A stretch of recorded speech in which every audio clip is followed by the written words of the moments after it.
1% of dudes rapping, they ain't nice as me. 98% ain't live the same type of life as me. The judge gave me life and then they sent me where the life is be. That level 4 with depth and vice, the type of stuff they like to see. Two choices, fight or flee. I refuse to die a chump. I never been a mark, but damn, it's scary when that riot jump. I seen dudes cry, get pumped, and some sexually brutalized. Knew a dude who lost his life and he was only doing 5 year-long racial fights when homie all you do is ride. Lonely days and nights up in a hole causing suicide. From the moment you arrive, you see the Mexican mafia, AB skinheads with big giant swastikas, pro-black philosophers, the BGF, the Kumi, and Muslims who will murk you from the nation to the Sunni. That MS was loony, quick to ride up on they rival. Even Christians went to church, hide knives up in a Bible. Political and tribal, the Crips and Damus, the Long Beach, the Hubs and the Dubs and the Grooves, the IE, the Bakersfield, the Dago Pyrus, the Hustlers quick to roll, the gangsters gon' move. Whatever click you choose, you better Say what's cracking, YouTube? It's your boy 16 to Life, and I'm back like I'm on a parole violation. You're down! For those of y'all that's new to my page, in 1994, I got arrested. I was eventually sentenced to 16 years plus life, and I served 24 years straight in the California prison system. Yeah, that's me gassing right there on that intro, and if you want to get that song, it is available for purchase only from me on a 10-song EP that you can get on a digital download link. If you're interested, hit me up on my email, 16tolifemusic@gmail.com, Cash App, PayPal, or Zelle me $20. And I'm going to get it to you ASAP. Also, if you want to check out some more of my music, just type in 16 to Life gas stations or go to my YouTube playlist and scroll down to gas stations and you will find a lot of my music there. If you're new to the channel and you want to catch up on some of my older content, I'm telling you, I got some hilarious stories, things that'll keep you on the edge of your seat. A lot of boo-bops, boop-bop, beep-bop. Dudes getting them lefts and rights with all they might. Go to my YouTube playlist, check out Binge Watch the Best, and I'm telling you, you will definitely find a lot of stuff that's gonna have you amused. Now let's hop right up into this video, man. So today is being reported, man, that Big U will be allowed to go to his son's funeral, and in my opinion, it is definitely nothing less of a miracle, just due to the serious nature of the things that he was being charged with. I definitely want to shout out Eddie Boy. I want you guys to definitely be sure to go check out his page, like and subscribe. The name of his page, I believe, is Eddie Boy. And he always keeps us up current with the happenings and things that's going on with Big U. So let me show you guys a little video of what he said. Assalamu alaikum, people. Well, who say things can't happen? Who say that Allah subhanahu wa ta'ala can't make things happen? And I think the brother Big U should be grateful that they're letting him go to his son's funeral. And, you know, it's always a alhamdulillah for that. And the reason I say that is because is that when you lose somebody behind them walls, especially a child or brother or something like that, and that hit different. And I'm gonna tell you why it hit different. My little brother, may Allah be pleased with that brother. May Allah grant that man the Jannah. I caught my case in 1991, in December 26, 1991. And my little brother was living with me. My baby brother was living with me. He was living nowhere near the section or anything like that. But when I got caught up, he had to move back over there with moms over there on 10th Avenue.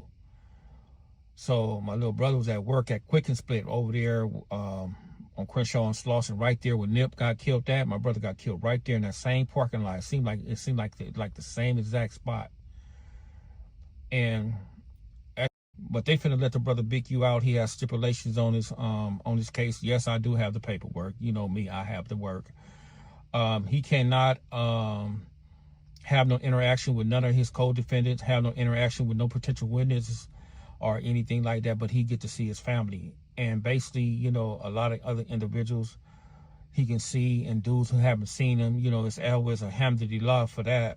And once again, like I said initially, I was extremely surprised that Big U was allowed to attend his son's funeral, you know. And I guess, you know, some of the judges do have a heart, because just due to the serious nature of his charges, I just didn't think that it was gonna he was going to be allowed to go. Let's keep in mind, man, that Big U is being charged on a 43 count federal indictment. That includes a whole lot of things. He's being charged. They say that he's responsible for the killing of a rapper. I believe his name was Rayshawn Williams in 2021. And he had already been denied pretrial release. The district attorney argued that, that he would basically be a menace to society, and he would possibly threaten his witnesses and things like that. And so the district attorney has successfully argued in front of a judge that, it would not be cool or would not be good for the community to allow Big U to be out, So I think they may have denied him a bail. I'm not 100% sure about that, but that's what it sounds like. But, he's also being charged with 1 count violation of the RICO Act. He's being charged with robbery, extortion, fraud, and just a whole bunch of things. I didn't think that the judge would allow him to attend his son's funeral. A lot of times in those situations, the judge will rule in favor of the prosecutor. And so it is just like I said, it's nothing short of a miracle that, the judge is allowing him to attend his funeral, which was the right thing to do. I think that you heard Eddie Boy say that he will definitely have some restrictions on him. I don't necessarily think that they'll let him out like a day or two before. I think he'll be escorted the day of from where he's being housed at right now to wherever his son's funeral is going to be. And like I said, once again, he is extremely blessed and lucky to be able to attend his son's funeral. Jabari, his son, was 34 years old. Unfortunately, he lost his life on Halloween night. He also went by the name of Baby Huey, and they say that he was called over to a car and then shot. So that is definitely an unfortunate situation. I think that for Big U getting the news that he will at least be allowed to attend his son's funeral is something that's very, very comforting for him in this moment. I think that almost feels as good as him being released.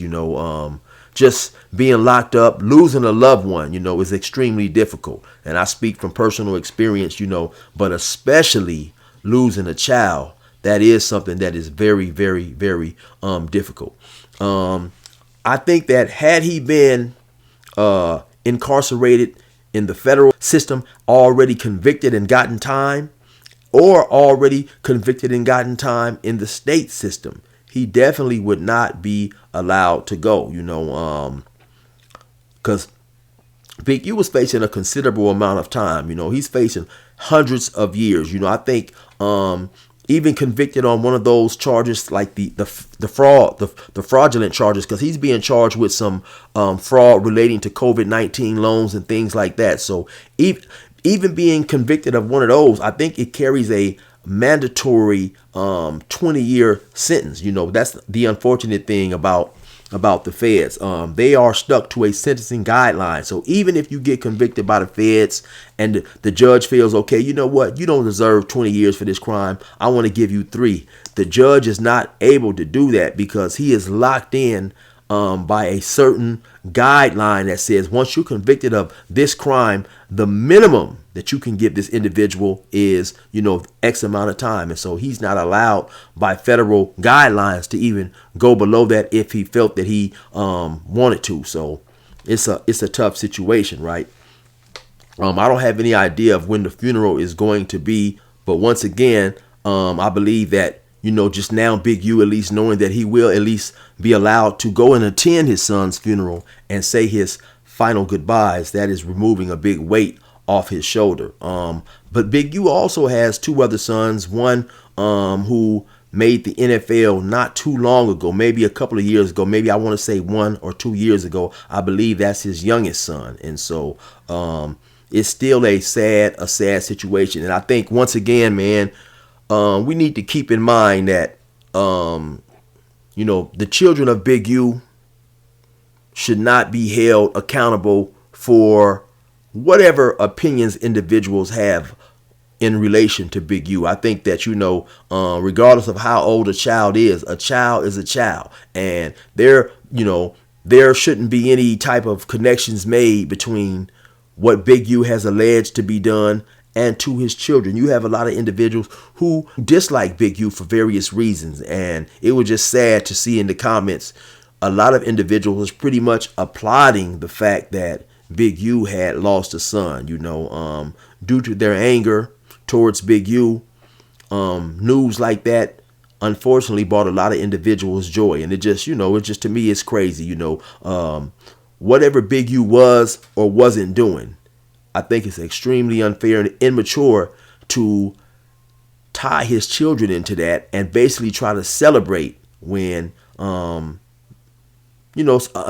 unfortunate circumstances pops up. Because if we're gonna keep it 100, you guys, life is life, and we all unfortunately at times suffer things in life. So anybody that has children, at some point in time, those children are going to pass away. Now, those children may or may not pass away before the parents pass away, but that's just a part of life. So for the individuals, once again, to try to just, be happy and celebrate things like that is beyond me, man. But anyway, you already know what it is. It's your boy 16 to Life. Resume normal program.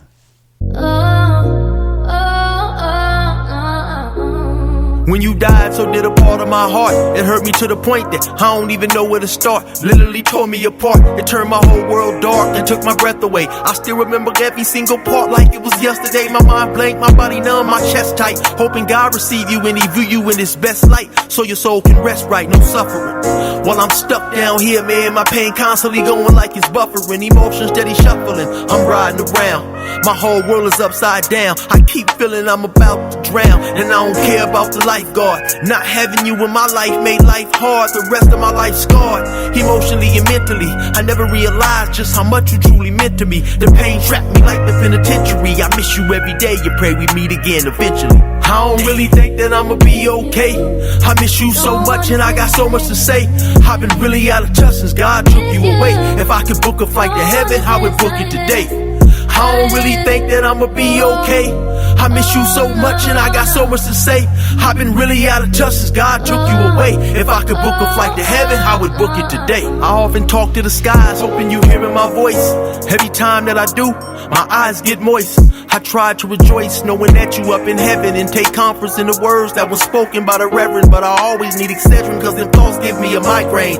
Only having you alive again will cancel my pain. Jesus, peace on my chain, I had to remove it. Too many questions for him, mentally I'm about to lose it. So I dive into my music and I hope somehow you hear it. Knowing that you gone to just decay into my spirit got me stressed, hurting, period, to the point I wanna scream. Only peace is when I'm sleeping, then I see you in my dreams. And we talking and I swear it really seems like you here. I wake up and you not, I be so hot I shed a tear. If I could whisper in God's ear, I beg with all my might. Build an airport up in heaven, man, I need to book a flight.